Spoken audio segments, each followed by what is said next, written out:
민주당이 김건희 특검 시기를 골랐다는 헛소리. 김호경 에디터. 김건희 특검이 총선 때 진행되도록 야당이 의도적으로 법안 발의 시점을 골랐다. 한동훈 전 법무부 장관에 이어 대통령실과 국민의힘이 잇따라 그 같은 주장을 내놓고 있다. 김건희 특검 수사가 내년 4월 총선 시기에 딱 맞춰 실시되도록 더불어민주당이 처음부터 기획했다는 취지로 정부 여당이 미리 짠 듯이 일제히 목소리를 높이고 있는 것이다. 그러나 이는 거짓이거나 무리수에 불과하다. 이관섭 대통령실 정책실장은 지난 24일 KBS 일요진단 라이브에 출연해 저희들 입장은 총선을 겨냥해서 어떤 흠집내기를 위한 그런 의도로 만든 법안이 아닌가 그런 생각을 확고하게 가지고 있다며 오는 28일 법안이 통과된다든지 그리하여 국회에서 정부로 넘어오게 되면 입장을 잘 정해 어떤 대응을 할지 고민해보겠다고 말했다. 대통령실이 김건희 특검법에 관한 입장을 밝힌 건 처음으로 사실상 거부권 행사를 시사했다는 해석을 낳았다. 이를 위해 의도적으로 박민 KBS를 통해 명분 쌓기용 여론몰이에 나선 게 아니냐는 관측이다. 쌍특검 법안은 28일 국회 본회의에서 처리될 예정이다. 총선을 겨냥한 흠집내기라는 주장은 국민의힘 비대위원장으로 내정된 한동훈 전 장관이 지난 19일 총선에서 민주당이 원하는 선전선동을 하기 좋게 시점을 특정해서 만들어진 악법이라고 했던 발언과 궤를 같이 한다. 국민의힘 전주의 원내대변인도 25일 논평을 통해 쌍특검법의 발의 시기와 내용을 보면 더도 말고 덜도 말고 총선용 정쟁 특검이라고 규정했다. 그러나 민주당이 김건희 특검법을 최초 발의한 것은 무려 1년 4개월 전인 지난해 8월 22일이다. 이날 김용민 의원은 윤석열 대통령 배우자 김건희의 주가 조작, 허위 경력 사건 등의 진상규명을 위한 특별검사 임명 등에 관한 법률안을 대표 발의했다. 공동 발의자로는 정청래, 서영교, 김승원, 장경태, 황운하, 민영배 의원 등 12명이 이름을 올렸다. 이 법안은 김건희 특검의 수사 대상으로 도이치모터스 주가 조작 관여 의혹, 허위 학력 경력 의혹, 코바나 컨텐츠 전시회 관련 뇌물성 협찬 의혹, 대통령 공관 인테리어 공사 특혜 수주 의혹, 대통령 부부 해외 순방 비선 수행 의혹 등 5가지를 망라했다. 민주당은 이와 같은 해 9월 7일 의원총회를 거쳐 아예 당론으로 법안을 발의했다.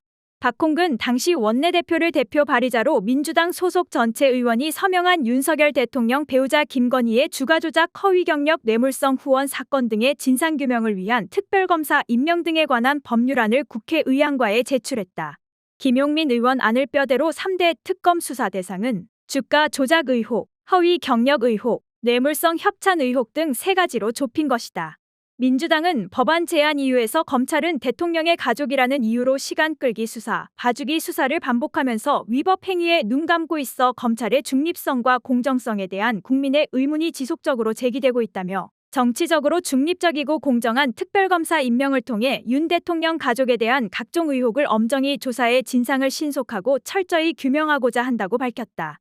민주당은 당초 올해 2월 임시국회 본회의에서 김건희 특검과 대장동 특검에 관한 쌍특검 법안을 신속 처리 안건으로 올릴 방침이었지만 여당의 강력 반발에 더해 캐스팅 보트를 쥐고 있는 시대전환 조정훈 의원과 정의당이 부정적 반응을 보이면서 시간이 지체됐다.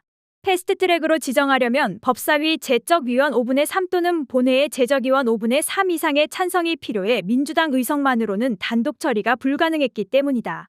특히 정의당은 검찰 수사를 우선 지켜봐야 한다는 이해할 수 없는 이유로 김건희 특검 시기상조론을 펼쳤다. 그러면서 2월 20일에 대장동 50억 클럽 특검법만 먼저 당론으로 발의했다. 정의당은 3월 6일 당시 이은주 원내대표와 심상정, 장혜영, 유호정, 배진교, 강은미 등 의원단 전원이 서울 서초동 대검찰청을 방문해 김건희 씨에 대한 즉각적인 소환 조사 등을 요구하는 서한을 전달했다. 최후 통첩에도 불구하고 검찰에 아무런 수사 의지가 없다는 사실을 확인하고 나서야 다음날 노선을 급선회해 김건희 특검법 추진을 공식화했다. 그나마 도이치모터스 주가 조작 수사만 원포인트로 담은 특검법을 발의하겠다는 것이었다. 이에 민주당은 3월 국회 처리를 누차 강조했지만 정의당이 이번엔 법사위 여야 합의 처리에 집착하며 또다시 좌고우면하는 바람에 물거품이 됐다. 물론 국민의힘은 초지일관 쌍특검, 그중에서도 김건희 특검법을 극렬 반대하며 모든 수단을 동원해 입법을 저지하겠다고 공언했고 실제 법사위 김도읍 위원장을 수문장으로 내세워 법안 상정을 원천 봉쇄했다. 민주당은 3월 9일 정의당 입장을 고려해 김건희 특검법을 다시 발의했다. 당초 발의안에서 김건희 씨의 허위 경력 의혹은 제외하고 주가 조작과 협찬 의혹으로 수사 대상을 더 좁힌 것이다. 어떻게든 정의당과 접점을 만들어 법안을 통과시키려는 고육책이었다. 보다 못한 기본소득당 용해인 의원도 쌍특검 중재안을 제시하고 나섰다. 이렇게 검찰 수사 우설론, 여야 합의 처리론 등 의미 없는 형식 논리를 고집하며 시간만 허비하고 다른 야당들 속을 태우던 정의당은 결국 3월 24일 이은주 원내대표 대표 발의로 김건의 특검법을 제출했다. 이렇게 해서 민주당의 양보 속에 정의당이 발의한 쌍특검법이 법사위를 우회해 4월 27일 마침내 국회 본회의에서 패스트트랙으로 지정됐다. 당시 표결엔 민주당, 정의당, 기본소득당, 진보당 등 야당과 무소속 의원들을 포함해 총 183명이 참여해 50억 클럽 특검 안건은 183명 전원이 찬성했으며 김건의 특검 안건은 찬성 182명, 반대 1명으로 각각 통과됐다. 표결에 앞선 반대 토론에서 국민의힘 전주의 박형수 의원은 김건희 여사에게는 주가조작 혐의가 인정되기 어려움에도 특검을 밀어붙이고 있다며 야권을 맹비난했고, 이어 여당 의원들은 투표는 거부한 채 본회의장에서 집단 퇴장했다. 법안이 패스트트랙에 태워지면 국회 소관 상임위원회는 최장 180일 이내에 심사를 마쳐야 하고 본회의 숙려 기간까지 포함하면 법안 상정에는 최장 240일이 소요된다. 이 기간에도 국민의힘은 쌍특검법에 대해 그 어떤 수용이나 타협 의지를 보이지 않았다. 이렇게 패스트트랙에 태워진 특검 쌍두마차는 국회법에 따른 시한인 180일을 꽉 채워 10월 24일 본회의에 자동 부의됐고, 숙려 기간 60일도 넘겨오는 28일 자동 상정을 눈앞에 두고 있다. 법안이 통과되고 윤석열 대통령이 거부권을 행사하지 않는다면 특별검사는 파견검사 20명, 특별수사관 40명을 임명할 수 있으며 준비기간 20일, 수사기간 70일을 쓰고 1회에 한해 30일 더 연장할 수 있다. 따라서 내년 1월 말쯤 특검이 출범하면 2월 중순에 수사를 시작해서 4월 10일 시행되는 총선이 지나서야 막을 내리게 된다. 정리하자면 김건희 특검법은 민주당이 이미 지난해 여름부터 법안 발의에 적극 나서며 패스트트랙 추진을 공식화했던 사안이다.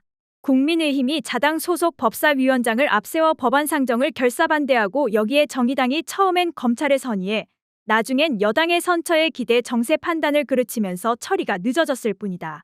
만약 국민의힘이 법사위 심사 및 처리에 협조했다면 김건희 특검 수사는 진작에 끝났을 것이다. 민주당 권칠승 수석대변인은 24일 국회 소통관 브리핑에서 한동훈 전 장관과 국민의힘이 여론을 호도하며 김건희 특검법을 무력화시키려 하고 있다면서 대통령의 거부권 행사 반대가 70%에 이르는 여론조사에서도 확인됐듯이 이미 국민의 판단은 끝났다. 한동훈 비대위 체제가 처음부터 정권의 부도덕함을 호위하기 위한 아바타 노릇을 한다면 정권 몰락의 서막이 될 것이라고 경고했다. 이어 김건희 여사에 대한 소환이나 압수수색은 단 한 차례도 없었다. 이것이 과연 한동훈 법무부 장관의 비호 없이도 가능한 일이었는지 묻지 않을 수 없다며, 그런데도 권력으로부터 독립된 특검 수사가 필요하다는 야당과 국민의 주장을 폄훼하고 무력화하려는 한동훈 전 장관과 여권의 행태가 과연 가당키나 한 것이냐고 따졌다. 그러면서 지난 4월 신속처리 안건으로 지정된 후 8개월이란 기한 동안 아무런 협의나 협상도 없이 시간만 끌어오다가 김건희 특검법을 총선 앞으로 닥치게 만든 장본인은 국민의힘이라고 지적했다.